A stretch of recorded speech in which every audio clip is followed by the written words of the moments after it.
le sujet du zéro déchet. Donc moi, je suis pas du tout exemplaire. En tout cas, j'essaye, mais j'ai encore beaucoup de travail. J'ai plein de pistes d'amélioration et du coup, je me suis dit que c'était sympa de pouvoir échanger à ce sujet pour vous expliquer comment moi j'ai commencé, ce que j'ai déjà mis en place, en particulier dans ma cuisine aujourd'hui, et peut-être qu'on verra d'autres pièces ou d'autres sujets à travers d'autres vidéos. Euh, mais comme j'ai vraiment envie de m'améliorer et que je me suis dit que c'était peut-être sympa de pouvoir échanger à ce sujet, donc comme ça vous pourrez aussi me mettre vos petits commentaires et vos petits tips juste en dessous pour qu'on puisse tous s'améliorer ensemble. Et en même temps pour que je vous montre que c'est vraiment pas compliqué, j'ai juste mis quelques petites choses en place et déjà ça fait quand même la différence. Je pense qu'il faut commencer petit et y aller au fur et à mesure. Il ne faut pas se mettre de pression à ce sujet-là, mais c'est quand même important en fait de s'y mettre parce que finalement on voit bien, et en particulier en ce moment, les dérèglements climatiques, etc. Donc je pense que voilà, c'est un peu un passage obligatoire, qu'il faut un peu bousculer les consciences et vous montrer que c'est vraiment à la portée de tous. Pour cette présentation donc, de ma technique zéro déchet dans ma cuisine, je me suis dit que j'allais commencer par les produits frais, ensuite l'épicerie, les bouteilles en plastique, la cuisine et pour finir les produits d'entretien. Donc commençons tout de suite avec les produits frais. Donc pour les produits frais, moi je passe par une AMAP. Alors je ne sais pas si vous savez ce que c'est une association qui vous met en relation en fait avec des producteurs locaux. Donc j'avais vraiment du mal à trouver des produits bio, locaux et de saison parce que finalement quand on va au marché, c'est pas forcément bio, c'est pas forcément local et c'est encore moins de saison. Enfin voilà, c'est difficile vraiment de savoir, de s'y retrouver, ça devenait trop compliqué pour moi. Alors finalement, la map, ça me donne vraiment cette possibilité de consommer des produits comme j'aimerais, le plus frais possible et du coup le plus écologique possible. Donc c'est une association, moi je prends un panier une fois toutes les 2 semaines puisqu'on n'est que deux à la maison. Mais vous pouvez prendre par exemple toutes les semaines, on prend également des œufs avec eux. Ça nous permet bien sûr d'avoir donc aucun déchet aussi, donc voilà, de consommer mieux, d'avoir des produits de très bonne qualité. Alors par contre, c'est pas comme au supermarché, c'est sûr qu'il faut s'investir un petit peu puisqu'il faut faire des permanences. Alors c'est pas très chronophage, honnêtement, je crois qu'il faut faire peut-être 2 permanences par an ou quelque chose comme ça. Donc vous voyez, c'est pas énorme. Et bien sûr, il faut être au rendez-vous aussi pour récupérer ses légumes, du coup, quand on a le panier à récupérer. Le second problème en fait lié à la map, hormis donc l'investissement personnel, c'est que vous n'avez pas du tout le contrôle des légumes que vous allez recevoir. Donc par exemple, si vous avez des allergies ou alors si vous n'aimez vraiment pas quelque chose, vous pouvez quand même l'avoir. Et par exemple, moi j'ai eu des radis pendant 4 semaines d'affilée, 2 bottes de radis, je ne savais plus quoi en faire. Alors par contre, ça force un petit peu aussi à être un petit peu plus inventif. C'est un côté que j'aime bien parce que ça m'aide à être un peu plus créative, mais je comprends que ça puisse être compliqué en fait pour tout le monde dans sa cuisine quand on a des habitudes, etc. Sinon, j'achète les œufs chez le volailler, donc au marché, et je leur ramène en fait les boîtes d'œufs. Donc c'est simple hein, de ramener ces boîtes d'œufs. Eux, ils sont super contents puisque du coup, ça leur permet de faire des économies aussi. Et moi, j'ai pas besoin de garder des boîtes d'œufs et ça évite de les jeter directement à la poubelle. En plus, c'est des œufs de meilleure qualité, du coup, avec des poules en plein air, etc. Pour la salade, j'ai arrêté d'acheter donc de la salade en sachet. Ça, c'était quelque chose qui me rendait ouf parce que finalement, j'adorais la salade en sachet avec le petit mélange et tout ça. Mais ça s'abîmait très très vite et du coup, je jetais souvent de la salade plus le sac en plastique. Donc, j'aimais pas trop ça.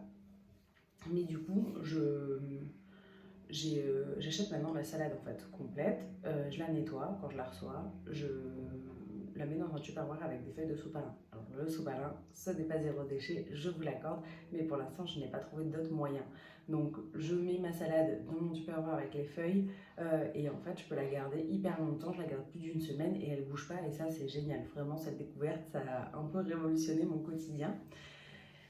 Dernière chose, du coup quand je vais au marché pour acheter des fruits et légumes, c'est vrai que j'ai tendance à leur dire que je veux pas de sachets mais ils ont du mal à le comprendre. Mais ce que je fais, c'est qu'en fait je garde les sachets et comme ça quand je vais au magasin bio pour acheter du vrac, etc., j'ai déjà mes sachets avec moi. Donc c'est un petit peu logistique aussi. Mais finalement c'est vraiment pas très compliqué puisque de toute façon vous allez prendre votre sac pour les courses, vous pouvez toujours mettre les sachets avec, et comme ça, si ce jour-là vous avez besoin d'acheter du vrac, vous avez déjà les sachets. Donc c'est facile et ça permet de recycler et d'éviter de produire des déchets. Une autre chose que j'ai acheté, en fait, que j'ai commencé à acheter au magasin bio, c'était des graines germées. Alors je sais pas trop si vous savez ce que c'est. Euh, c'est des petites graines qui sont germées, donc des petites pousses que vous pouvez mettre sur les salades, sur les plats, etc. C'est des bons de nutriments, c'est très très bon pour la santé. Mais par contre, ils vous vendent une poignée de graines, ça coûte dans les 4 euros, quelque chose comme ça. Et en plus, c'est dans des barquettes plastiques. Donc moi, je me disais, mais en fait, c'est pas possible. Comment je peux faire pour éviter ça et pour réduire les coûts? Parce que finalement, 4 euros, ça va vite, parce que vous pouvez peut-être la garder une semaine et c'est tout.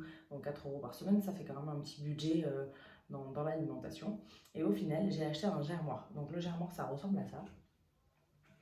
Donc c'est un bocal, honnêtement je pense que vous pouvez le faire maison, mais moi j'ai acheté tout fait. Ça coûte 9 euros je crois au magasin bio. Donc vous mettez vos graines, vous les faites tremper, ensuite vous videz l'eau et pendant plusieurs jours vous rincez vos graines et vous les laissez. Et en fait elles vont germer, donc ça va faire des pousses, donc vous posez comme ça. Très très facile, vraiment en 3-4 jours vous avez des graines. Et en fait j'ai acheté 9 euros le germoir, 3 euros le paquet de graines. Et les paquets de graines, vraiment, ça vous dure très très longtemps. Donc ça, j'ai trouvé que c'était vraiment le meilleur symbole pour le zéro déchet, puisque vous allez vraiment déjà réduire vos déchets, mais en plus, vous avez une vraie économie, puisque finalement, si on veut passer au zéro déchet, c'est pas seulement pour réduire les déchets, mais c'est aussi avoir une économie financière, puisque c'est des produits qu'on va moins acheter. Donc au début, le zéro déchet, ça coûte toujours un petit peu d'argent parce qu'il faut investir, comme par exemple j'ai acheté le germoir, mais en fin de compte, sur le long terme, vous voyez que vraiment ça fait une différence puisque vous achetez des choses qui sont quand même moins chères. La dernière chose concernant du coup les produits frais dont je voulais vous parler, c'est que j'ai eu un composteur. Donc ça m'a été donné en fait par la ville. Je me suis inscrite, donc la mairie d'Asnières le fait. Il y a beaucoup de mairies qui le font, donc il faut vraiment se renseigner. C'est très très simple. Vous allez sur le site de votre ville, vous vérifiez, vous tapez composteur. Et en général, soit vous pouvez avoir des subventions, soit ils vous en donnent comme nous, ils font des distributions. Donc vous vous inscrivez et puis ils vous appellent quand c'est disponible, que vous pouvez venir le chercher. Donc en toute honnêteté, je ne l'ai pas encore mis en place parce que je sais que je vais partir en vacances et ça a l'air un petit peu compliqué si on n'est pas tout le temps à la maison, etc. Parce que je vais avoir un lombricomposteur, donc il y a des vers à l'intérieur qui viennent détruire vos déchets. Et du coup, je crois que si on n'est pas là tout le temps pour remuer le compost, l'humidifier s'il est trop sec, etc., j'ai un peu peur que mes vers meurent. Donc pour l'instant, je n'ai pas commencé, mais il faudra que je m'en occupe à la rentrée. Donc le composteur, ça se présente comment? C'est en fait comme une grosse boîte de 40 cm par 40 cm, encore une fois parce que j'ai pris un petit modèle parce que je suis en appartement. Alors même ça, en appartement, ça prend quand même pas mal de place. Et du coup, moi, j'ai accroché sur le bord de ma fenêtre, comme ça, au moins, c'est transparent, enfin, ça me gêne pas. Et j'ai pas ça au milieu de ma cuisine, c'est pas non plus très esthétique. Donc, c'est mieux comme ça. Pour passer au deuxième sujet, en ce qui concerne l'épicerie. Évidemment, j'achète autant que possible en vrac, donc tout ce qui va être riz, graines, oléagineux. Je recycle donc mes petits sachets du marché pour acheter en vrac, mais vous pouvez aussi y aller directement avec vos bocaux. Comme ça, si jamais vous ne savez pas exactement quelle quantité il vous faut, sur les balances de vrac, vous pouvez mettre normalement le contenant. Alors je dis ça, c'est le cas dans les magasins bio, peut-être que c'est pas le cas partout dans toutes les grandes surfaces. En tout cas, c'est vrai que le vrac, maintenant, c'est quand même bien démocratisé et vous en trouvez quand même partout. Dans tous les supermarchés, vous allez avoir un petit rayon, donc c'est pas forcément toujours très intéressant, mais vous en avez quand même toujours un peu. Donc faites attention à ça et regardez au cas où. Par exemple, pour tout ce qui est graines salades, donc moi j'en mets partout en fait, j'adore ça, sur mes salades, les soupes, partout, enfin partout. Du coup, j'ai remarqué qu'en fait, les sachets coûtaient entre 4 et 5 euros, donc c'est quand même assez cher pour un petit sachet de graines.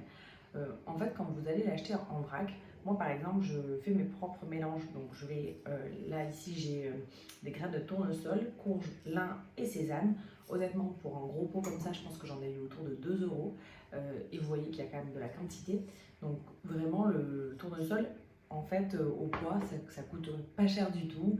Donc c'est vraiment très rentable d'acheter en vrac pour ces articles-là. Ensuite, ce que je fais, c'est bien sûr que je vais essayer d'aller plutôt vers des contenants en verre que je vais pouvoir recycler. Et je fais aussi attention en fait à la forme du pot pour qu'elle m'intéresse. Donc c'est vrai que ça, c'est un aspect qui est peut-être un petit peu fantaisiste et qui m'est propre. Mais moi, j'adore par exemple les gros pots de nocciolata parce que je trouve que pour faire sa salade pour le déjeuner à emporter, c'est très bien, c'est hyper pratique en fait.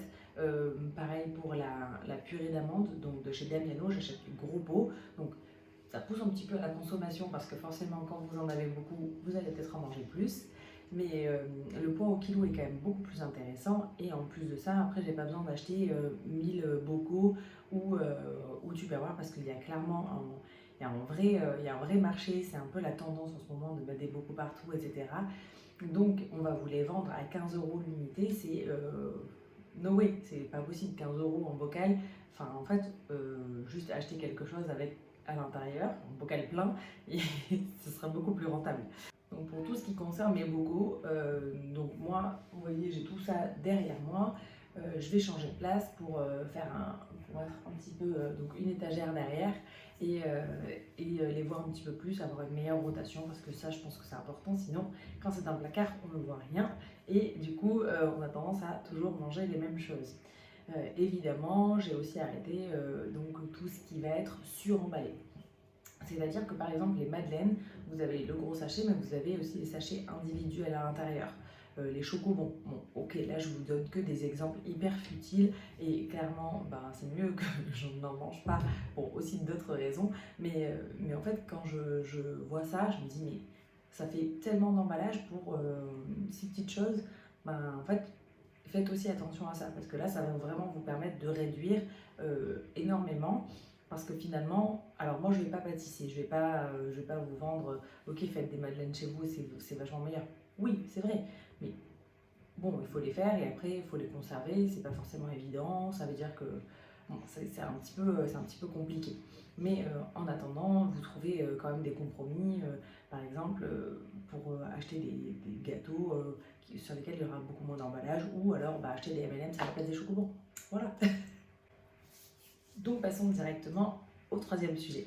Le troisième sujet, c'est les bouteilles en plastique. Donc je pense que c'est vraiment le premier point sur lequel j'ai pu avancer parce que globalement, déjà, j'ai toujours eu l'habitude de boire de l'eau du robinet.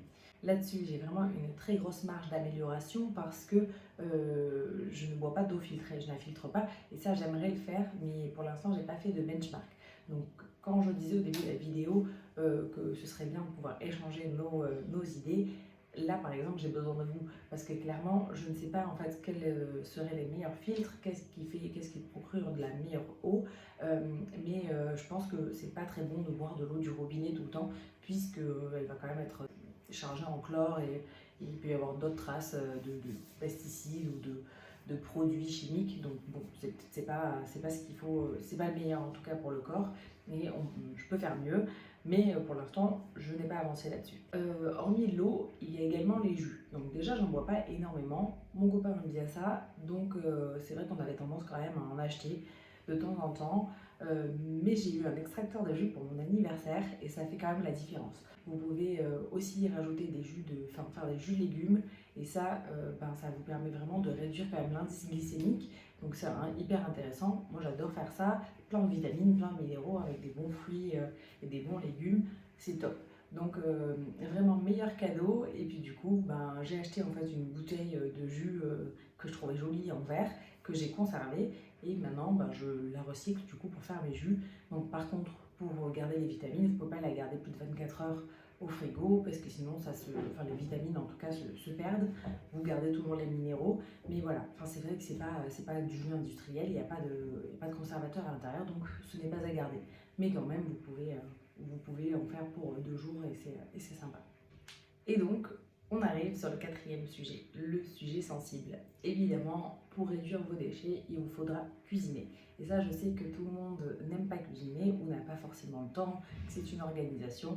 Alors, honnêtement, je peux le comprendre, mais on nous facilite quand même vachement la vie puisque sur internet vous allez trouver plein de vidéos de batch cooking, etc. Donc qui vont vous permettre vraiment de programmer vos repas.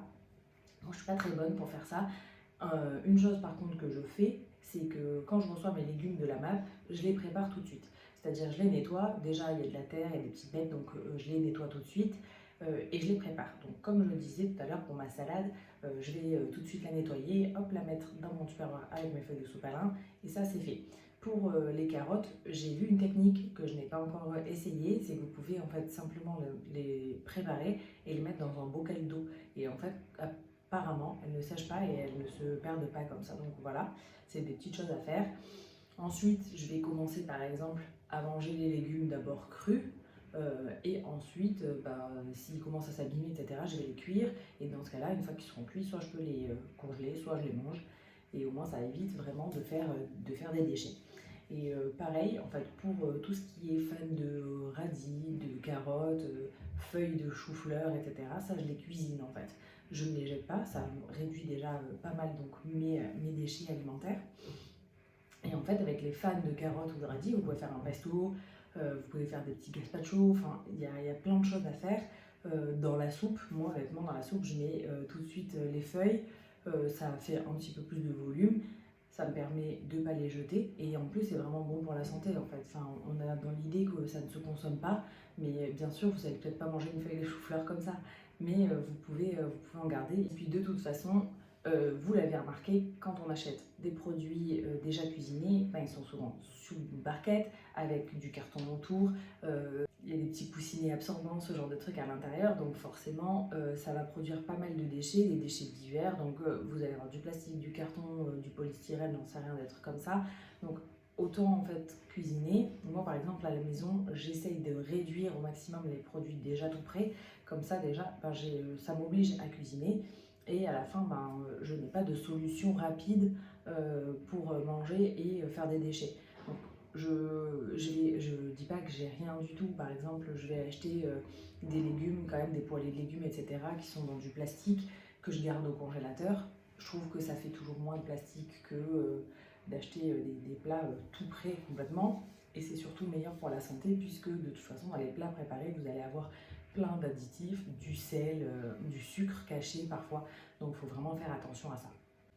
Et dernière chose que j'aimerais préciser, c'est simplement les fruits abîmés. Attention, un fruit abîmé n'est pas pourri, ne les jetez pas. Enfin, pareil pour les légumes, mais dès que vous avez quelque chose qui est un petit peu abîmé, regardez si vous pouvez en sauver la moitié. Vous faites une compote, c'est méga facile, et puis vous pouvez la manger, ou alors vous pouvez les mettre dans un gâteau, etc.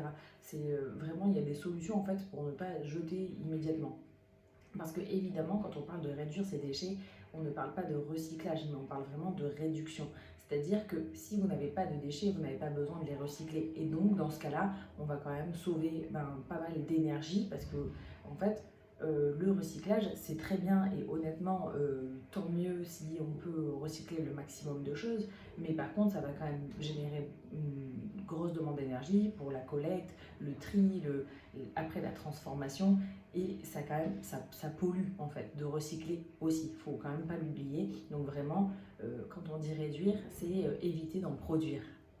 Et du coup, le dernier poste, c'est les produits d'entretien. Honnêtement, c'est là où j'ai vraiment le plus à faire parce que je suis pas très bonne. Pour l'instant, disons que je nettoie mes surfaces au vinaigre et au bicarbonate et ça marche bien, même s'il faut frotter un peu plus. Je trouve que c'est vraiment pas mal de pouvoir de passer à une solution plus naturelle parce que aussi il n'y a pas de perturbateurs endocriniens, il n'y a pas de parfum de synthèse, donc ça laisse pas de particules dans l'air et ça c'est aussi important en fait parce qu'on a tendance à oublier que finalement c'est pas que ce qu'on voit, c'est pas que ce qu'on ingère, mais c'est aussi ce qui vole et qui est là en fait, qui pollue l'air et qui nous pollue.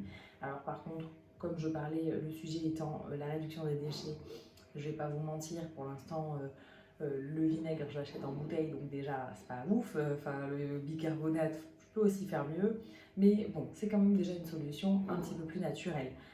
Pour la lessive, je passe toujours avec des lessives très industrielles. Et pour le produit vaisselle aussi. Donc pour le produit vaisselle, je sais qu'il y a des solutions en plus faciles, donc il faudrait vraiment que je me penche là-dessus. Il y a des magasins qui vendent du vrac ou alors des produits consignés, etc. Donc il faudrait vraiment que je regarde un petit peu mieux. Et d'ailleurs, ben voilà, si vous avez des conseils encore, n'hésitez pas à m'aider là-dessus pour que je puisse avancer et m'améliorer. En attendant, en tout cas, déjà ce que j'ai acheté et là ce dont je peux vous parler, c'est que j'ai arrêté par exemple le cellophane. Donc bien sûr, ça fait plus de 2 ans que j'en ai un rouleau. Je ne vais pas le jeter, donc je l'utilise si j'en ai besoin. Mais sinon, je suis passée en fait sur ce genre de papier. Donc c'est du livrap, en fait c'est du tissu recouvert de cire d'abeille. Donc c'est naturel. Et c'est hyper pratique en fait parce que ça s'adapte vraiment à vos plats.